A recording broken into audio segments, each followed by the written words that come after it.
محترم ناظرین السلام علیکم ورحمۃ اللہ وبرکاتہ۔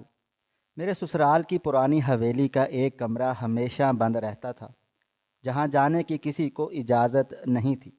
کہا جاتا تھا وہاں جنات ہیں۔ ایک رات وہاں سے رونے کی آواز آئی۔ میں ڈرتے ڈرتے کھڑکی سے جھانکا تو اندر کوئی جن نہیں تھا، بلکہ ایک بوڑھی عورت زنجیروں میں جکڑی ہوئی تھی، جو دیوار پر لگی میرے شوہر کی تصویر کو دیکھ کر رو رہی تھی اور کہہ رہی تھی، بیٹا، جائیداد کی خاطر تو نے اپنی سگی ماں کو زندہ درگور کر دیا اور دنیا کو بتایا کہ میں۔ میرے ہاتھ پاؤں بری طرح ٹھنڈے پڑ رہے تھے۔ آج میری شادی کی پہلی رات تھی۔ میں سر جھکائے اپنے شوہر کے کمرے میں بیٹھی ہوئی تھی۔ دل کی دھڑکنیں منتشر ہو رہی تھیں۔ ایسا لگتا تھا جیسے دل ابھی باہر نکل آئے گا۔ ہر لڑکی کے لیے یہ وقت بہت عجیب ہوتا ہے۔ اسی طرح میرے حالات بھی کچھ ایسے ہی تھے۔ ابھی میں سر جھکائے اپنے آنے والی زندگی کے بارے میں ہی سوچ رہی تھی، جب اچانک مجھے کسی کے رونے کی آواز آئی تھی۔ میں نے حیرت سے دروازے کی طرف دیکھا تھا، مگر آواز وہاں سے نہیں آئی تھی۔ نہ جانے کیوں میرا دل زور زور سے دھڑکنے لگا تھا۔ میں نے اس آواز کو مکمل طور پر نظر انداز کر دیا تھا اور اپنی جگہ سے کھڑی ہو کر کھڑکی کے پاس آئی تھی۔ پہلی رات ایک لڑکی کے لیے بہت انمول ہوتی ہے، لیکن اچانک سے رونے کی آواز آنا مجھے عجیب بے چینی میں مبتلا کر رہا تھا۔ میں نے جیسے ہی کھڑکی کا ایک پٹ کھولا، اسی پل کمرے کا دروازہ کھلا تھا اور میں فوراً ہی ہڑبڑا کر پڑی تھی۔ کمرے کے اندر کوئی اور نہیں بلکہ میرے شوہر داخل ہوئے تھے۔ انہیں دیکھتے ہی میں فوراً خود میں سمٹ گئی تھی، جبکہ وہ قدم بقدم چلتے ہوئے میرے پاس آئے تھے اور مجھے دیکھتے ہوئے بولے، کیا ہوا نور، یہاں کیوں کھڑی ہو؟ میں سمجھا تھا تم روایتی دلہنوں کی طرح سیج پر بیٹھی ہوں گی۔ ان کی بات سن کر نہ جانے کیوں مجھے برا لگا تھا۔ واقعی ہر مرد کی یہی خواہش ہوتی ہے۔ میں نے بلا وجہ ان کا یہ لمحہ برباد کر دیا تھا۔ میں سر جھکا کر معذرت چاہتی ہوں۔ دراصل اچانک مجھے کسی کے رونے کی آواز آئی تھی۔ میں سمجھی شاید کوئی مشکل میں ہے، اس لیے کھڑکی کے پاس آئی تھی۔ میں واپس بیٹھ جاتی ہوں، جبکہ میرے شوہر کے چہرے کے تاثرات لمحہ بھر کے لیے تبدیل ہوئے تھے، لیکن انہوں نے ہی فوراً ہی اپنے تاثرات پر قابو پا لیا تھا اور میرا ہاتھ تھام کر بولے، ہاں تمہیں غلط فہمی ہوئی ہوگی، یہاں پر کوئی ایسا نہیں ہے جو روئے۔ میں لڑکا ہوں، لڑکی نہیں جو میری رخصتی ہونے پر میرے گھر والے روئیں گے۔ بے وقوف، آ جاؤ۔ وہ پیار سے بول کر مجھے بستر پر لے آئے تھے، جبکہ میں خاموشی سے ان کے ساتھ بستر کی طرف چلی گئی تھی۔ وہ مجھے احتیاط سے بٹھاتے ہوئے بولے، تمہیں معلوم ہے تمہیں حاصل کرنے کے لیے میں نے کتنی دعائیں مانگی ہیں۔ آج جب تم مجھے مل گئی ہو تو دل چاہ رہا ہے میں پورے ملک کو بتاؤں کہ آج میں نے اپنی محبت کو حاصل کر لیا ہے۔ جبکہ میں ان کا چہرہ دیکھ کر بولی، میں خود کو بہت خوش قسمت تصور کرتی ہوں۔ آپ جیسا شوہر ملنا بہت قسمت کی بات ہے۔ میں آپ سے ایک بات پوچھوں؟ انہوں نے سر ہاں میں ہلایا تو نہ جانے کیوں یکدم مجھے آنکھوں کے سامنے اندھیرا سا محسوس ہوا تھا۔ میں نے فوراً ہی سر جھٹک دیا تھا اور ان کو دیکھتے ہوئے بولی، آپ نے اپنی ماں کے لیے جو کیا ہے میں آپ کو لفظوں میں بتا نہیں سکتی۔ آپ کے لیے میرے دل میں کتنی عزت اور مقام بڑھ چکا ہے۔ جو انسان اپنی ماں سے اتنی محبت کرتا ہے وہ شخص اپنی بیوی سے کتنی محبت کرے گا۔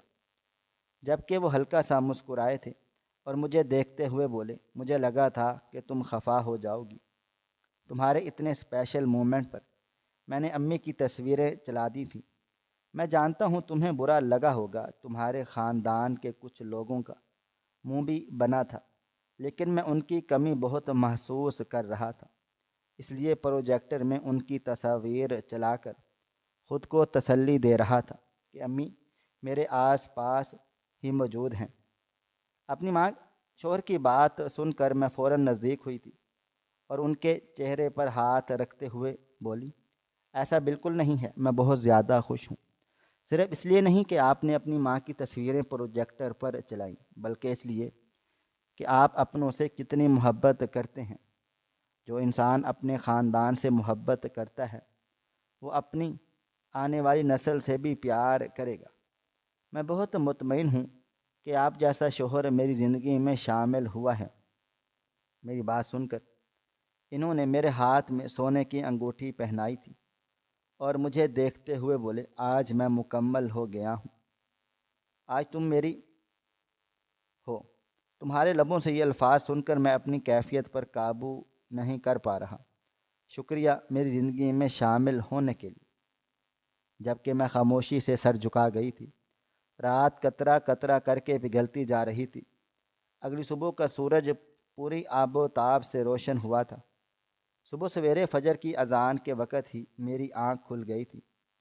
میں نے فوراً سے وضو کر کے نماز ادا کی تھی۔ میرا دل کیا اپنے شوہر کو بھی جگاؤں، لیکن وہ کافی گہری نیند سو رہے تھے۔ میں نے خاموش رہنے میں ہی عافیت جانی تھی۔ میں صوفے پر بیٹھی قرآن پاک کی تلاوت کر رہی تھی جب اچانک میرے کان میں دوبارہ کسی کے رونے کی آواز آئی تھی، اور یہ آواز زنانہ آواز تھی۔ میں فوراً سے چونک کر اپنی جگہ سے کھڑی ہو گئی تھی۔ میں نے ایک نظر اپنے شوہر پر ڈالی تھی جو گہری نیند سو رہے تھے۔ لاشعوری طور پر میرے قدم ایک بار پھر باہر کھڑکی کی طرف جانب اٹھے تھے۔ کھڑکی کے قریب پہنچ کر میں نے جیسے ہی پٹ کھولا، اسی پل میرے شوہر کی آواز میرے کان کے پردے سے ٹکرائی تھی، نور کیا کر رہی ہو وہاں پر؟ میں فوراً ہی چونک کر پلٹی تھی اور انہیں دیکھتے ہوئے بولی، اسجد، دوبارہ کسی کے رونے کی آواز آئی ہے، آپ ایک دفعہ دیکھ لیں، شاید پچھلی جانب کوئی ہے جو رو رہا ہے، اسے مدد چاہیے۔ جبکہ میرے شوہر اپنی جگہ سے کھڑے ہوتے ہوئے بولے، اب دوبارہ تم اس کھڑکی کے پاس نہیں جاؤ گی، نہ جانے کون سا وہم ہو رہا ہے تمہیں، پریشان نہ کرو مجھے، شادی کی آج پہلی صبح ہے، سکون سے رہو۔ جبکہ میں بولی، میں سکون سے ہی تھی، وہاں بیٹھی قرآن پاک پڑھ رہی تھی، اچانک رونے کی آواز آئی ہے۔ آپ میری بات کا یقین کریں، ایک دفعہ وہم سمجھ میں آتا ہے، لیکن دو دفعہ وہم نہیں ہوتا، دوسری دفعہ حقیقت ہے۔ جبکہ میرے شوہر میرا بازو تھام کر بولے، بلا وجہ نور مجھے غصہ نہیں دلاؤ، مجھے سونا ہے، چلو ادھر۔ یہ کہتے ہی انہوں نے مجھے بستر کی طرف دھکیلا تھا اور میری آنکھوں کے سامنے کھڑکی کو تالا لگا دیا تھا۔ ان کا اتنا عجیب انداز میرا دل گھبرانے پر مجبور کر چکا تھا۔ میں بے اختیار بولی، آپ مجھے دھکا کیوں دے رہے ہیں؟ کچھ ہوا ہے کیا؟ مجھ سے کوئی غلطی ہو گئی ہے؟ جبکہ وہ آنکھوں میں سختی لیے بولے، اب دوبارہ میں تمہارے منہ سے یہ رونے والی بات نہ سنوں، بلا وجہ کا وہم پال کر مجھے بھی خوف زدہ کر رہی ہو، لیٹ جاؤ۔ ان کو غصے میں دیکھ میں نے خاموش رہنے میں عافیت جانی تھی۔ آج شادی کی پہلی صبح تھی اور میں ایسی کوئی غلطی نہیں کرنا چاہتی تھی جو میرے رشتے میں دراڑ پیدا کرے۔ امی بابا نے مجھے ایک بات سمجھائی تھی، اسجد بہت اچھا لڑکا ہے، اس کے جیسا انسان ملنا بہت مشکل ہے، کمانے والا ہے، بزنس مین ہے، اپنی جائیداد ہے، خاندان ہے، تمہاری طرف سے ہمیں کوئی شکایت نہیں ملے، پڑھا لکھا بھی ہے، اس کی طرف سے ہم جانتے ہیں کوئی شکایت نہیں ملے گی، لیکن اگر تمہاری طرف سے کوئی شکایت ملی تو ہم سے کوئی بھی برا نہیں ہوگا۔ اور میں جانتی تھی کہ شادی کے بعد لڑکیوں کا گھر ان کے شوہر کا ہی گھر ہوتا ہے۔ اگر باپ زندہ بھی ہو تب بھی لڑکیوں کو چاہیے اپنے شوہر کے ہی گھر کو آباد رکھیں۔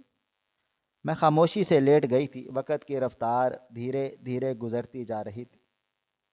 تقریباً 2 گھنٹے کے بعد میرے شوہر نے ہی مجھے محبت سے جگایا تھا۔ میں فوراً ہی بیدار ہو گئی تھی۔ وہ مجھے دیکھتے ہوئے بولے، صبح ہو چکی ہے محترمہ، جا کر کپڑے وغیرہ تبدیل کر کے تیار ہو جاؤ، باہر ناشتے پر ہمارا سب لوگ انتظار کر رہے ہوں گے۔ اور فجر کے وقت کے لیے معذرت، میں نے تمہیں کچھ زیادہ ڈانٹ دیا تھا۔ میرا کوئی ایسا ارادہ نہیں تھا، لیکن بس میں تھوڑا سا پریشان ہو گیا تھا۔ تم اگر ایسے بلا وجہ کے وہم پالو گی تو آگے ہماری زندگی کیسے چلے گی؟ میں بس اسی لیے تم پر غصہ کر گیا تھا۔ جبکہ میں فوراً سے بولی، ارے کوئی بات نہیں، میں بس کپڑے تبدیل کر کے آتی ہوں، ایسا کچھ بھی نہیں ہے، آپ بس پریشان نہ ہوں۔ شاید مجھے وہم ہی ہوا تھا، صبح صبح کا وقت تھا، مجھے غلط فہمی ہو سکتی ہے، نیند بھی آ رہی تھی اور میں قرآن پاک میں بھی مگن تھی، شاید مجھے وہم ہوا ہو۔ میں خود کی ہی بات کو جھٹلا کر واش روم کی طرف چلی گئی تھی، لیکن ایسا نہیں تھا، مجھے واضح طور پر ایک زنانہ آواز آئی تھی جو باقاعدہ ایسا محسوس ہوتا تھا جیسے مدد کے لیے پکار رہی ہو۔ کچھ دیر کے بعد میں گلابی لباس پہن کر باہر آ گئی تھی۔ میرے شوہر بھی بالکل تیار بیٹھے ہوئے تھے، یقیناً انہوں نے حویلی کے کسی دوسرے باتھ روم کا استعمال کیا تھا۔ میں نے جلدی جلدی اپنے بالوں کو سلجھایا تھا، میک اپ کیا تھا اور ان کے ہمراہ باہر آ گئی تھی۔ باہر ایک محفل سجی ہوئی تھی، میرے شوہر کے تمام رشتہ دار موجود تھے، ان کے بہن بھائی، ان کے چچا تایا۔ میں نے سب کو جھک کر سلام کیا تھا، جبکہ میرے شوہر مجھے ایک طرف لے کر بیٹھ گئے تھے۔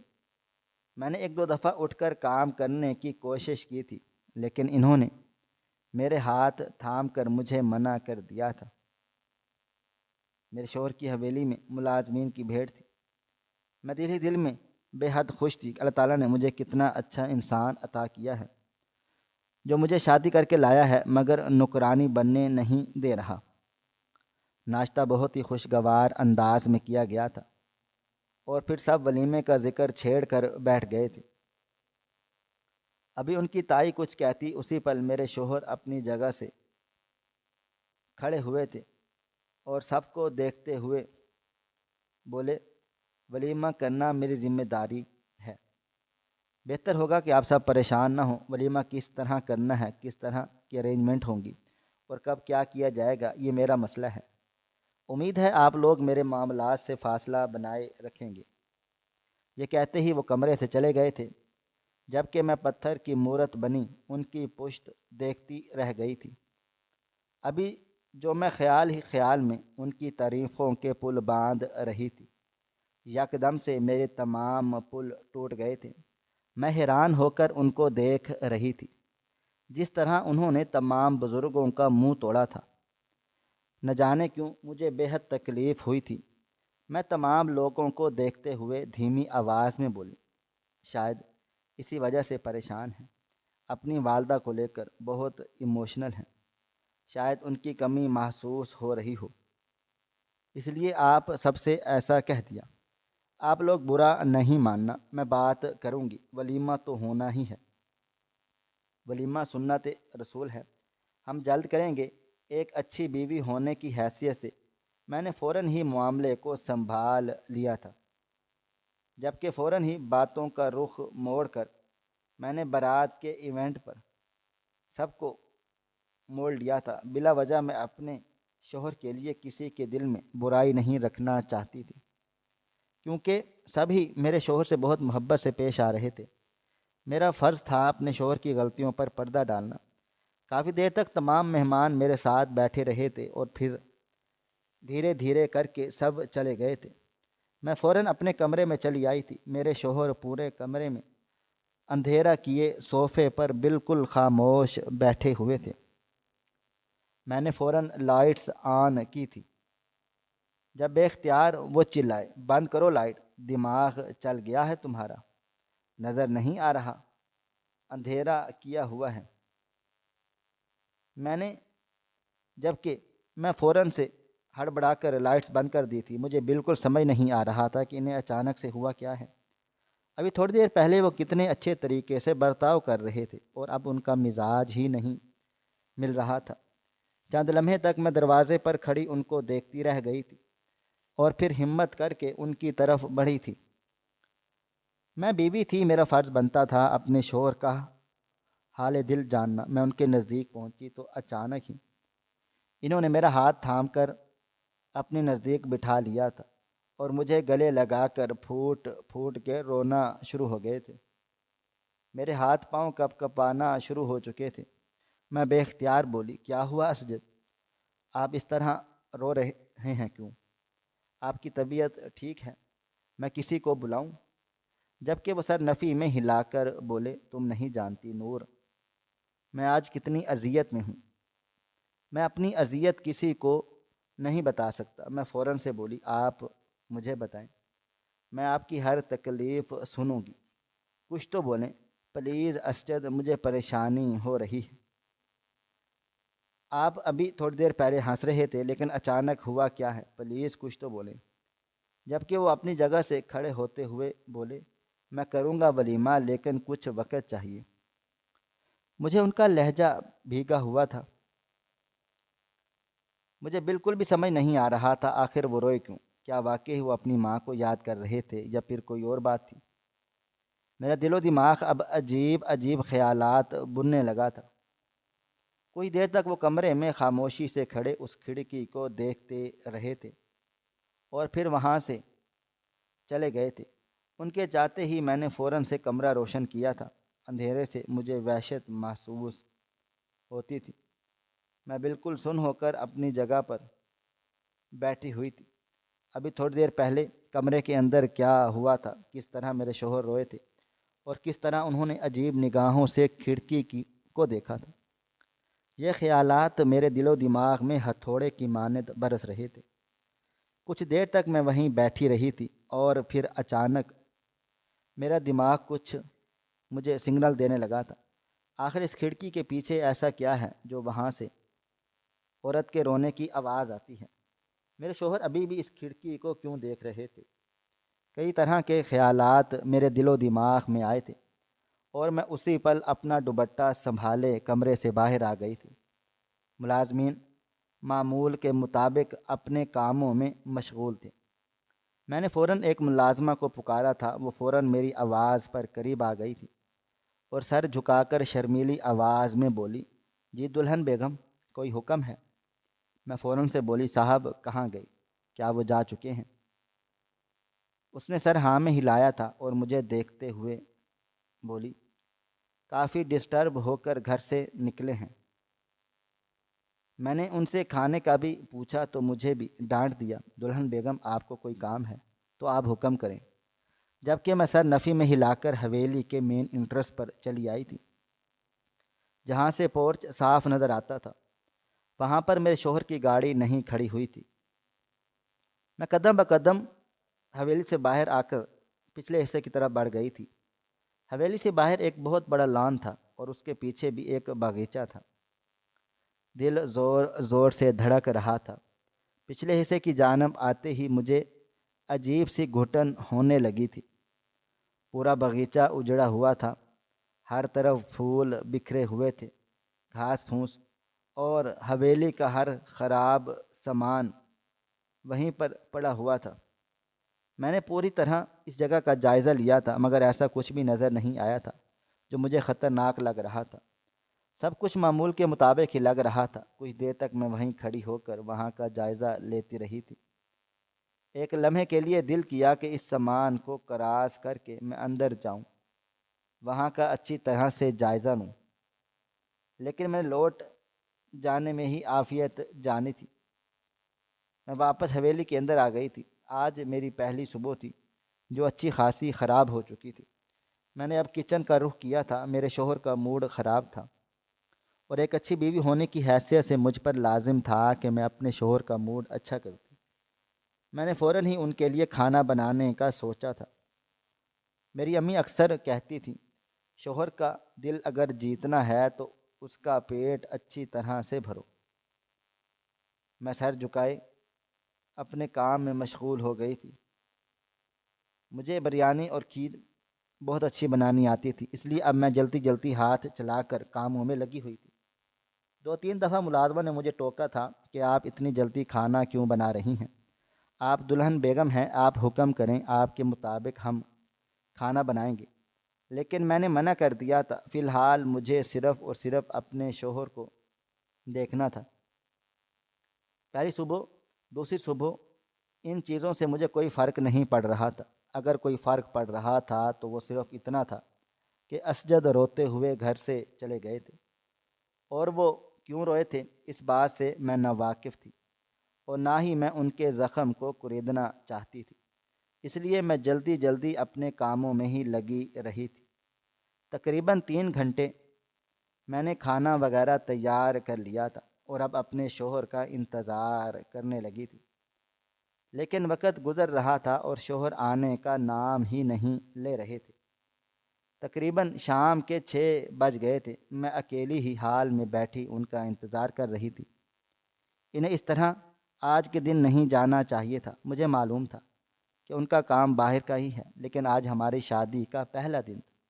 کم از کم وہ میرے ساتھ رہتے۔ اس اکیلی اتنی بڑی حویلی میں میرا بالکل بھی دل نہیں لگ رہا تھا۔ وقت اور تیزی سے گزرا تھا اور رات کے 9 بج گئے تھے۔ اب مجھے بھوک بھی ستانے لگی تھی۔ ناشتے کے بعد میں نے کچھ بھی نہیں کھایا پیا تھا۔ میں تو یہی سوچا تھا کہ ان کے ساتھ کھانا تناول کروں گی، مگر ان کو نہ آتا دیکھ میں نے اپنے قدم کمرے کی طرف بڑھا لیے تھے۔ مجھے بھوک کی وجہ سے رونا بھی آ رہا تھا، لیکن کیا کرتی، شوہر کی وجہ سے بے حد مجبور تھی۔ جیسے ہی میں کمرے میں داخل ہوئی، ایک بار پھر میرے کان سے وہی رونے کی آواز ٹکرائی تھی۔ میرا دل دھڑکنا بھول گیا تھا۔ میں فوراً اس کھڑکی کے پاس آئی تھی، لیکن کھڑکی پر تالا لگا ہوا تھا۔ آواز ایک بار پھر آئی تھی۔ نہ جانے کیوں ایسا لگتا تھا جیسے کوئی مجھے مدد کے لیے پکار رہا ہے، کوئی بہت تکلیف میں ہے، لیکن تالا ہونے کے باعث میں کچھ بھی نہیں کر سکتی تھی۔ میں خاموشی سے واپس آ کر صوفے پر بیٹھ گئی تھی اور دل ہی دل میں اپنے شوہر کے گھر آ جانے کی دعائیں کرنے لگ گئی تھی۔ کچھ ہی دیر کے گزری تھی جب کمرے کا دروازہ کھلا تھا اور اسجد اندر داخل ہوئے تھے، ہاتھ میں پھولوں کا گلدستہ اور میرے لیے کوئی تحفہ بھی تھا۔ وہ فوراً سے میرے قریب آئے تھے اور مجھے اپنے گلے سے لگاتے ہوئے بولے، آئی ایم ریئلی سوری۔ اچانک ہی ایک بہت اہم میٹنگ آ گئی تھی اور اسے اٹینڈ کرنے کے چکروں میں پورا دن ہی نکل گیا۔ میں بہت زیادہ شرمندہ ہوں۔ صبح بھی تمہاری خراب کی اور پورا دن تمہارا خراب کر دیا، لیکن اب میں تمہارا موڈ فریش کر دوں گا۔ یہ تمہارے لیے غلام ہے اور تمہارے لیے ایک میں بہت ہی خوبصورت تحفہ لایا ہوں، نازک سا بریسلٹ۔ امید کرتا ہوں میری بیوی کو پسند آئے گا۔ جبکہ میں انہیں دیکھتے ہوئے اداس لہجے میں بولی، آپ رو کیوں رہے ہیں اور کہاں چلے گئے تھے؟ آپ کو پتہ ہے پورا دن میرا اتنا عجیب گزرا، کب سے میں آپ کا انتظار کر رہی ہوں۔ میں نے کچھ کھایا بھی نہیں ہے، اپنے ہاتھوں سے آپ کے لیے کھانا بنایا ہے، لیکن آپ آنے کا نام ہی نہیں لے رہے تھے۔ میری باتیں سن کر انہوں نے میرے چہرے پر ہاتھ رکھا تھا اور مجھے دیکھتے ہوئے بولے، مجھے معلوم ہوا ہے ملازمین نے فون کر کے مجھے اطلاع پہنچا دی تھی، ہم ساتھ کھانا بھی کھاتے ہیں اور تم سے معافی بھی مانگتے ہیں، مگر تم کھانا کھا لیا کرو، اکثر مجھے اس طرح جانا پڑ جاتا ہے۔ آئندہ تم اس طرح بھوکی نہیں رہنا۔ تم بھوکی ہی رہو گی تو مجھے برا لگے گا۔ جبکہ میں بنا کچھ بھی کہے ان کے ہمراہ باہر آ گئی تھی۔ میرا بار بار دل چاہ رہا تھا اپنے شوہر سے کہوں، آج بھی مجھے 2 دفعہ کسی کے رونے کی آواز آئی ہے، مگر میں چپ ہی رہی تھی۔ ان کا موڈ بہت اچھا تھا۔ میں بلا وجہ کوئی الٹی بات کر کے ان کا موڈ خراب نہیں کرنا چاہتی تھی۔ کھانا ہم دونوں نے بہت ہی خوشگوار انداز میں تناول کیا تھا اور پھر کمرے میں آ گئے تھے۔ ارادہ اب آرام کرنے کا تھا جب اچانک میرے شوہر میرا ہاتھ تھامتے ہوئے بولے، مجھے معلوم ہے تمہارے دل و دماغ میں یہی خیالات آ رہے ہوں گے کہ آج میرا شوہر کیوں رویا یا برا۔ دراصل بات یہ ہے کہ میں اپنی والدہ کو بہت یاد کر رہا ہوں۔ کاش آج وہ میرے ساتھ ہوتی تو میں بہت زیادہ خوش ہوتا۔ بارات کا ایونٹ تمہاری طرف سے تھا، اس لیے میں نے کوئی اعتراض نہیں کیا، مگر ولیمہ میری طرف سے ہوگا اور میں اتنے مہمانوں کو اکٹھا کر کے اداس نہیں ہونا چاہتا، اس لیے فی الحال میں نے ولیمہ 2 مہینے آگے ملتوی کر دیا ہے۔ اچھی بات ہے، ہم ٹھہر ٹھہر کر اپنے ایونٹ گزاریں گے، کون سا ہمیں کچھ کرنا ہے۔ اس کے بعد ہم ہنی مون پر چلیں گے۔ تم مجھے بتاؤ، تم کہاں جانا چاہتی ہو؟ ان کا موڈ اچھا دیکھ میں نے اب بات کرنے کے بارے میں سوچا تھا۔ میں ان کی آنکھوں میں دیکھتے ہوئے بولی، مجھے زیادہ کچھ خاص نہیں پسند، میں صرف آپ سے ایک بات پوچھنا چاہتی ہوں، پلیز برا نہیں ماننا، اور امید کرتی ہوں کہ آپ مجھے میری بات کا جواب دیں گے۔ انہوں نے سر کو ہلکی سی جنبش دی تھی اور میں انہیں دیکھتے ہوئے بولی، حویلی کا پورا لان آپ نے اتنی خوبصورت طریقے سے تراشا ہوا ہے، لیکن حویلی کا پچھلا باغیچہ اتنا اجڑا ہوا کیوں ہے؟ وہاں پر بھی تو اچھے طریقے سے پھول لگائے جا سکتے ہیں، اسے خوبصورت شکل دی جا سکتی ہے، شام کے وقت وہاں بیٹھا جا سکتا ہے۔ میں آج گئی تھی۔ میں مزید کچھ کہتی اس سے پہلے ہی وہ اپنی جگہ سے کھڑے ہوئے تھے اور بھڑک کر بولے، تمہیں کس کی اجازت سے تم وہاں گئی تھی؟ میں نے تمہیں منع کیا تھا نا بلا وجہ اس کھڑکی کے پاس جانے کی، اور اس کے پیچھے جانے کی ضرورت نہیں ہے، لیکن تمہارے دل و دماغ پر اس رونے کی آواز نے پہرے بٹھا لیے ہیں۔ کیوں میرے غصے کو آواز دیتی ہو؟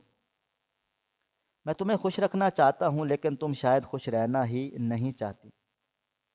ان کی بات سن کر میں بری طرح سے گھبرا گئی تھی اور اپنے شوہر کو دیکھتے ہوئے بولی، نہیں ایسا کچھ بھی نہیں ہے، آپ کو غلط فہمی ہوئی ہے، میں صرف اور صرف حویلی دیکھ رہی تھی۔ میری بات سن کر فوراً سے بولے، اچھا اچھا حویلی دیکھ رہی تھی آپ؟ محترمہ آپ مجھے بتائیں گی کہ اوپر والے پورشن میں کتنے کمرے ہیں اور اوپر کا کس طرح سے ڈیکور ہوا ہے؟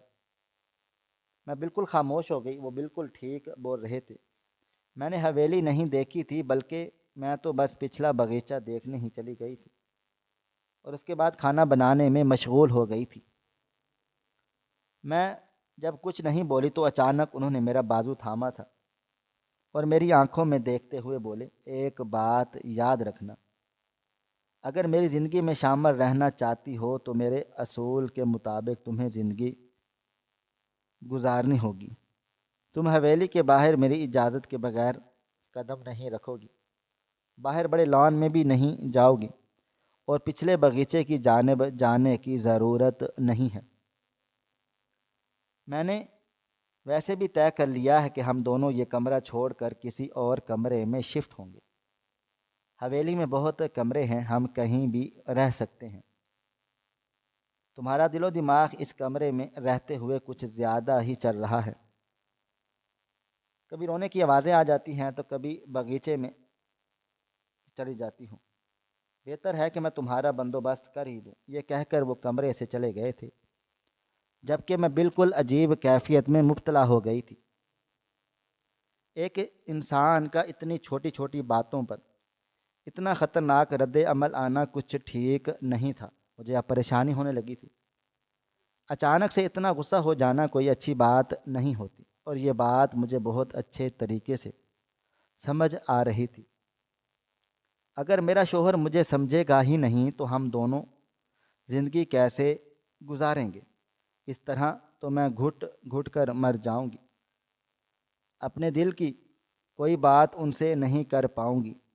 مجھے آوازیں آ رہی تھیں، اگر میں ان سے بول رہی تھی تو ان کو چاہیے تھا کہ وہ میری باتوں پر یقین کرتے، لیکن وہ میری بات پر یقین کرنے کی بجائے مجھ سے الجھ رہے تھے، اور یہی چیز مجھے بہت زیادہ بے چین کر رہی تھی۔ وقت کی رفتار دھیرے دھیرے گزرتی جا رہی تھی۔ پوری رات وہ کمرے میں نہیں آئے تھے۔ میں بھی ایک لمحے کے لیے سو نہیں پائی تھی۔ میرے دل و دماغ پر بھی میرے شوہر کی ہی سوار تھے، اور ان کے انداز اگلی صبح کا سورج پوری آب و تاب سے روشن ہوا تھا۔ رات نہ جانے کس پہر بیٹھے بیٹھے میری آنکھ لگی تھی، مجھے کچھ پتہ نہیں تھا۔ میں جاگی تو کمرے میں کوئی موجود نہیں تھا۔ میں بے اختیار میں نظر اس کمرے پر گڑ گئی تھی۔ میں اپنا سر جھٹک کر واش روم چلی گئی۔ فریش ہو کر باہر آئی، تب بھی میرے شوہر کمرے میں نہیں آئے تھے۔ مجھے افسوس ہونے لگا۔ رات جس طرح انہوں نے میرے ساتھ بدتمیزی کی تھی، ان پر لازم تھا ابھی وہ آتے مجھے مناتے، لیکن ایسا کچھ بھی نہیں تھا۔ خاموشی سے میں تیار ہو کر کمرے سے باہر آئی تھی۔ معمول کے مطابق تمام ملازمین اپنے کاموں میں مشغول تھے۔ مجھے دیکھتے ہی ایک ملازمہ میرے پاس بھاگ کر آئی تھی اور فوراً سر جھکا کر بولی، صاحب جی پیغام دے کر گئے ہیں کہ دلہن بیگم آپ لازمی ناشتہ کر لینا، اور انہوں نے کہا ہے کہ انہیں واپسی آنے میں رات ہو جائے گی۔ بزنس کے معاملات کو وہ نظر انداز نہیں کر سکتے۔ آپ اپنا خیال رکھنا، اور کھانا بنانے سے بھی آپ کو منع کر کے گئے ہیں۔ رات آپ کے ساتھ وہ باہر ڈنر بھی کریں گے۔ ملازمہ سر جھکائے اب میرے سامنے بیٹھی بالکل خاموش کھڑی ہوئی تھی۔ یقیناً وہ میرا حکم لینا چاہتی تھی، لیکن میں بالکل خاموش تھی۔ میرا دل بہت اداس تھا۔ آج شادی کو دوسرا دن تھا۔ میرے شوہر میرے ساتھ کس طرح کا رویہ رکھ رہے تھے۔ میں نے ضبط کے گھونٹ پیے تھے اور اس ملازمہ کو دیکھتے ہوئے بولی، ناشتہ لا دوں، میں حال میں ہی ویٹ کر رہی ہوں۔ یہ کہہ کر میں اسی طرف چلی گئی تھی۔ آج میں نے طے کیا تھا کہ پوری حویلی کو گھوم کر دیکھوں گی۔ آخر کو یہ گھر اب میرا تھا۔ مجھے معلوم ہونا چاہیے تھا یہ گھر کیسا ہے، اور یہاں کیا میں اپنے شوہر کے ساتھ زندگی آگے اپنے بچوں کے ہمراہ زندگی گزار پاؤں گی یا نہیں۔ کچھ ہی دیر کے بعد ملازمہ کھانا لیے آ گئی تھی۔ ہال کے ساتھ 2 ہی کمرے تھے، اور اس کے بعد ہمارا کمرہ تھا، پھر اوپر کا پورشن تھا جہاں میں آج جانے کا ارادہ رکھتی تھی۔ حویلی کافی قدیم اور بہت ہی خوبصورت طرز پر بنی ہوئی تھی۔ میں نے خاموشی سے جلتے دل کے ساتھ ناشتہ کر لیا تھا اور پانی وغیرہ پی کر اب حویلی کا وزٹ کرنے چل پڑی تھی۔ سب سے پہلے میں نے کمرے کا رخ کیا تھا۔ وہ بہت کمرہ خوبصورت تھا۔ کمرے کو بہت سلیقے سے صاف کیا گیا تھا۔ یہ ملازمین کی فوج دیکھنے کے لیے نہیں رکھی گئی تھی، بلکہ سب ہی اچھے سے اپنی اپنی ذمہ داریاں نبھا رہے تھے۔ دوسرے کمرے بہت اچھا تھا۔ ابھی میں کمرے سے باہر آئی جب دائیں جانب کی دیوار پر میری نظر گئی۔ وہاں پر ایک دروازہ موجود تھا۔ میں نے یہ دروازہ پہلے کبھی نہیں دیکھا تھا، کیونکہ یہ دیوار کی اوٹ میں تھا۔ میں جیسے ہی دروازے کے قریب پہنچی اور دروازہ انلاک کرنے کی کوشش کی، دروازے کو اچھی طرح سے بند کیا گیا تھا۔ میں ابھی زور زبردستی کرتی جب اچانک ایک ملازمہ بھاگ کر میرے پاس آئی تھی اور مجھے دیکھتے ہوئے بولی، بیگم صاحبہ یہاں کیا کر رہی ہیں آپ؟ میں پلٹی، اس کو دیکھتے ہوئے بولی، میں آپ سے پوچھ کر اپنے گھر کا وزٹ کروں گی۔ وہ بولے، نہیں نہیں، برا نہیں منانا صاحب نے اس کمرے میں آنے سے سب کو منع کیا ہے۔ آپ پورا گھر دیکھ سکتی ہیں، جہاں جانا چاہتی ہیں آپ جا سکتی ہیں، لیکن یہاں نہیں جا سکتی صاحب کا یہاں ضروری سامان ہے۔ جبکہ میں سر ہلائے آگے بڑھ گئی تھی، لیکن میری نظریں لاشعوری طور پر وہیں ٹک گئی تھیں۔ وہ دروازہ میرے کمرے کے بالکل ساتھ ہی تھا، یعنی ہمارے کمروں کی دیواروں میں بھی ایک ہی تھی۔ میں سر جھٹک کر اب اوپر کے پورشن میں آ گئی تھی، اور اوپر کا پورشن بھی بہت زیادہ خوبصورت طریقے سے سنوارا گیا تھا۔ میرے ہونٹوں پر مسکراہٹ پھیل گئی تھی۔ میں مستقبل میں اپنے بچوں کو یہاں پر بڑا ہوتا ہوا دیکھ رہی تھی۔ میں نے طے کر لیا تھا کہ ساری زندگی اسی حویلی میں رہوں گی، اور اپنے بچوں کو بھی یہیں پر رکھوں گی، اور ان کی شادیاں کر کے ان کا مستقبل بھی یہیں بناؤں گی۔ ہم لڑکیاں بہت نادان ہوتی ہیں، کچھ ہی وقت میں بڑے بڑے خواب سجا لیتی ہیں، اس بات سے بے خبر کہ زندگی ہمیشہ ایک جیسی نہیں رہتی۔ میں نے کچھ وقت ہی پوری حویلی کو گھوم پھر کر دیکھ لیا تھا۔ میرا ارادہ لان کو دیکھنے کا بھی تھا۔ میں ایک طرف ایک ایک پھول دیکھنا چاہتی تھی کہ مالی نے کس طرح انہیں تراشا ہے، اور میں کچھ نئے پھول بھی لگانا چاہتی تھی، لیکن میرے شوہر نے سختی سے منع کر دیا تھا۔ اس لیے میں نے باہر جانے میں ہی نہ جانے میں عافیت سمجھی تھی۔ میں اب چھت کی جانب آ گئی تھی۔ چھت بھی بہت زیادہ خوبصورت تھی۔ چھت سے باہر کا بہت ہی خوبصورت نظارہ نظر آتا تھا۔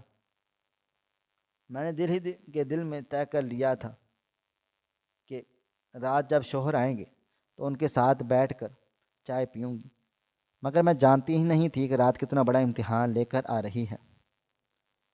وقت کی رفتار دھیمے دھیمے گزرتی جا رہی تھی۔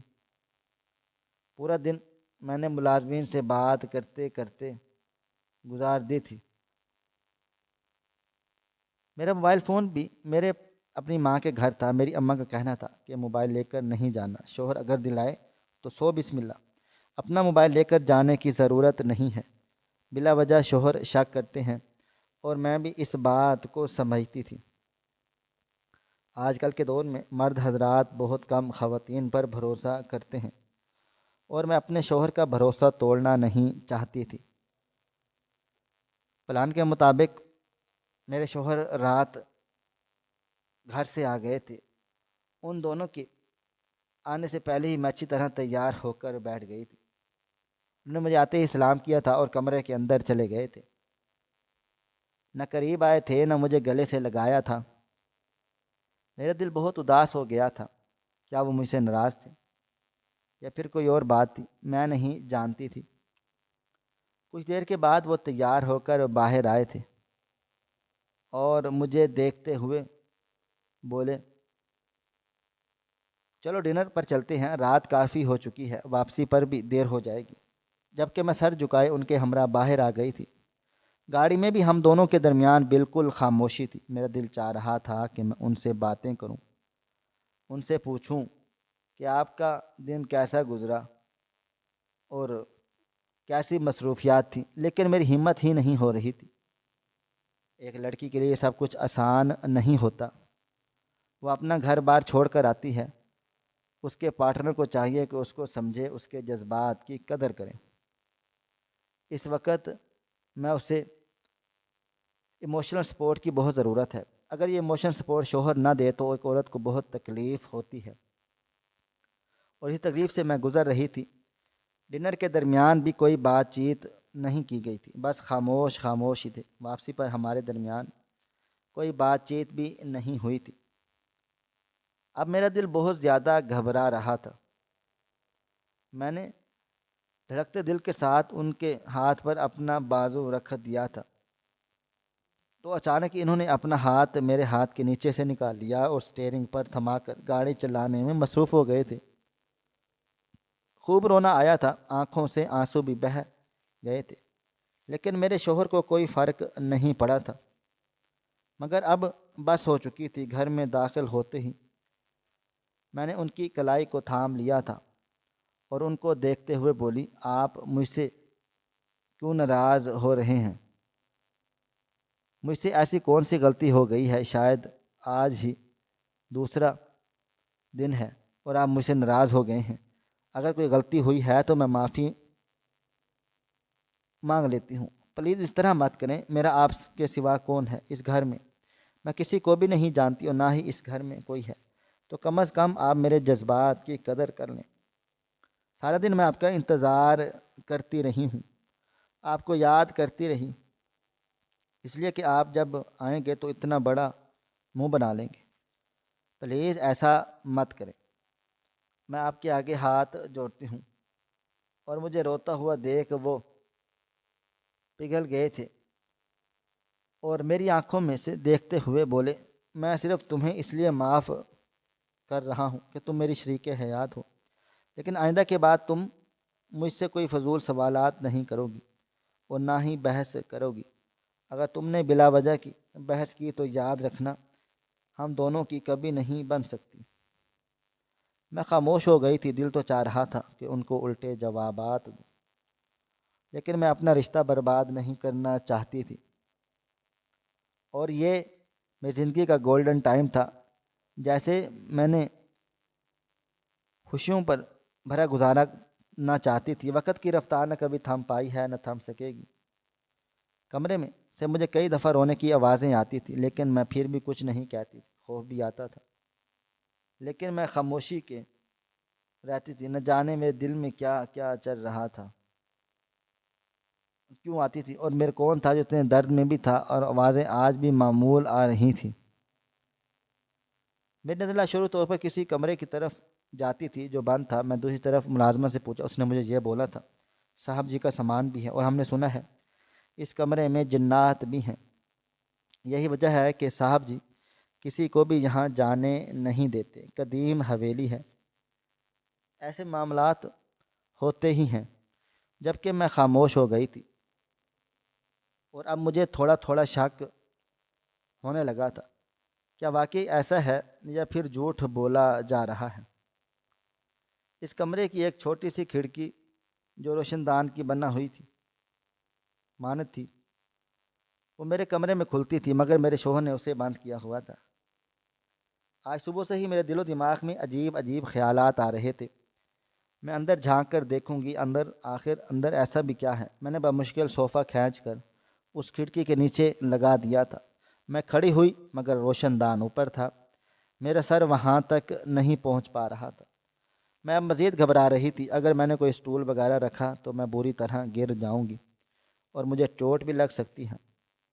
میرے شوہر بھی غصہ ہوں گے، اس لیے مجھے کوئی اور ایک ایسا قدم اٹھانا تھا جس سے مجھے چوٹ بھی نہ لگے اور مجھے پتہ بھی چل جائے کہ اندر کیا ہے۔ اچانک ہی میرے دل و دماغ میں باغیچے کے پاس رکھی ہوئی اس سیڑھی کا خیال آیا تھا جو خراب سامان میں پڑی سالوں ہوئی تھی۔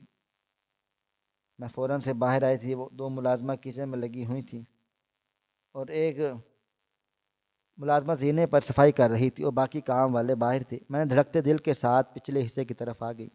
میں نے سیڑھی کو اٹھایا اور بالکل خاموشی سے اندر داخل ہوئی۔ ابھی بھی سب اپنے اپنے کاموں میں ہی مگن تھے۔ میں بالکل چپ چاپ سیڑھی کو لے کر کمرے کے اندر چلی آئی تھی اور دیوار کے ساتھ لگا کر چند لمحے میں نے گہری گہری سانس لے کر گزارے تھے، اور پھر دھیرے دھیرے اس سیڑھی پر چڑھ گئی تھی۔ لیکن جیسے ہی میری نظر اندر گئی، میرا پورا وجود پتھر کی مانند ہو گیا تھا، کیونکہ اندر کوئی جنات نہیں بلکہ ایک بوڑھی عورت بیٹھی ہوئی تھی، بکھرے ہوئے بال، حال و بے حال، ساتھ کھانا پڑا ہوا تھا، کچھ دوائیاں موجود تھیں، پانی کا گلاس بھی موجود تھا۔ لیکن حیران کر دینے والی بات تھی کہ میرے شوہر کی تصویر جو ایک دیوار پر لگی تھی۔ میں کچھ سمجھتی اس سے پہلے ہی وہ بوڑھی عورت اس عورت کو تصویر کو دیکھتے ہوئے بولی، اسجد، میں تمہیں کبھی بھی معاف نہیں کروں گی، اور ہر روز میں یہ لفظ دہراؤں گی، تم نے جائیداد کے پیچھے اپنی ماں کو جیتے جی مار ڈالا، جی جائیداد کے پیچھے یہاں بند کیا ہوا ہے، اور تم ایسا کیسے کر سکتے ہو؟ اسجد، مجھے یہاں سے نکال دو، یہاں سے کچھ تو رحم کرو، میں تمہاری ماں ہوں۔ جبکہ میں پتھر کی بن چکی تھی، ایسا لگتا تھا جیسے کسی نے میرے قدموں تلے سے زمین کھینچ لی ہو، اور کچھ دیر کے بعد میں وہیں کھڑی ان کو دیکھتی رہ گئی تھی، اور فوراً ہی اتر کر میں باہر کی طرف بھاگی تھی۔ میں اسے کمرے میں آ کر اب زور زبردستی اس دروازے کو کھولنے لگ گئی تھی۔ شور کی آواز سے ملازمین فوراً ہی میرے گرد جمع ہو گئے تھے اور مجھے منع کر رہے تھے، مگر میں نے کسی کی بات نہیں سنی تھی اور زور زبردستی کر کے دروازہ کھول دیا تھا۔ مجھے سمجھ نہیں آ رہا تھا میں کیا کروں، لیکن اتنا ضرور پتہ تھا کہ سامنے موجود عورت قیدی ہے، اور جب مجھے اسے رہائی دلانی ہے تو میں فوراً سے اندر داخل ہوئی تھی۔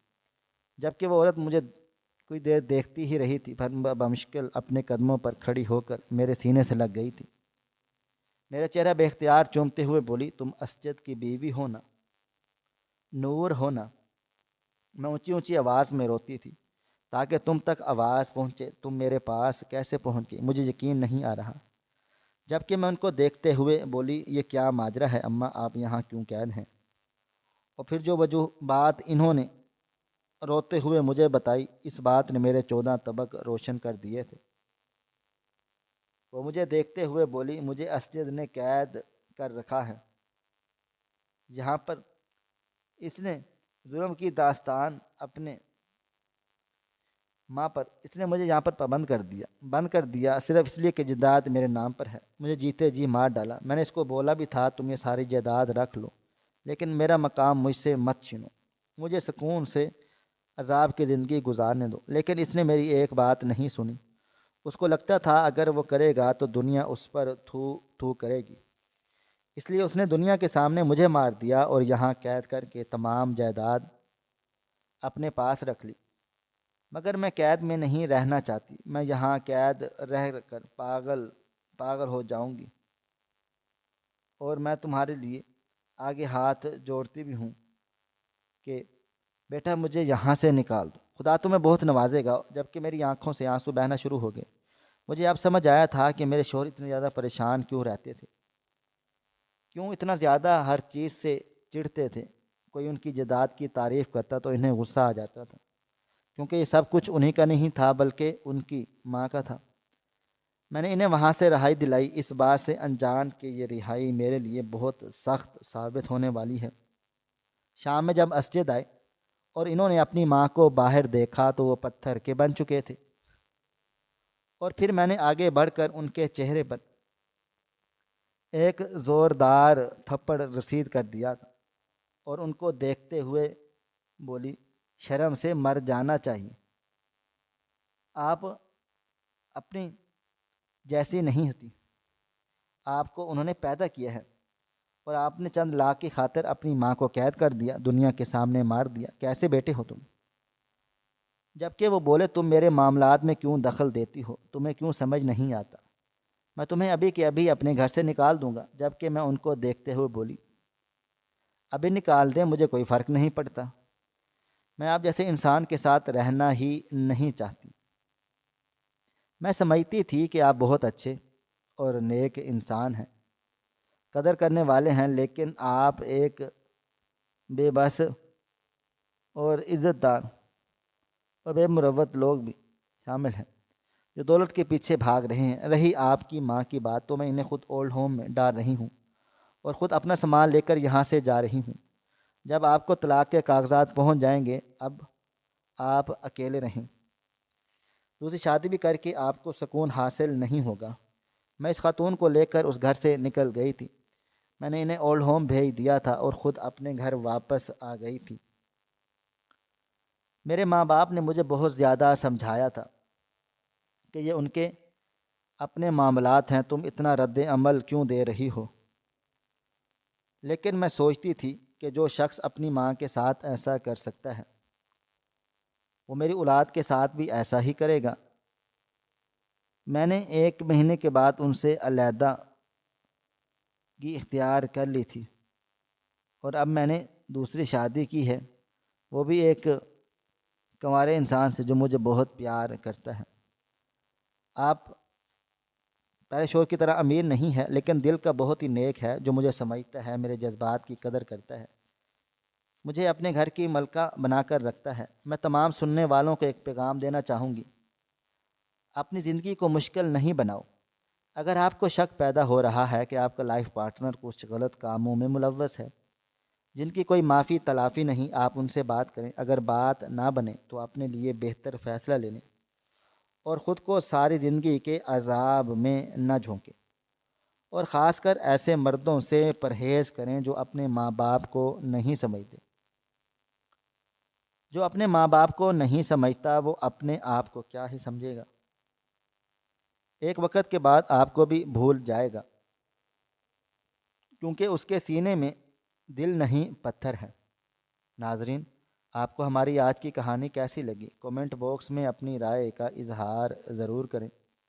خواہش صرف اتنی ہے کہ کچھ الفاظ لکھوں جس سے کوئی گمراہی کے راستے پہ جاتے جاتے رک جائے، اور نہ بھی رکے تو سوچ میں ضرور پڑ جائے۔ خیر دوستو، امید کرتا ہوں کہ آپ کو یہ ہماری کہانی پسند آئی ہوگی۔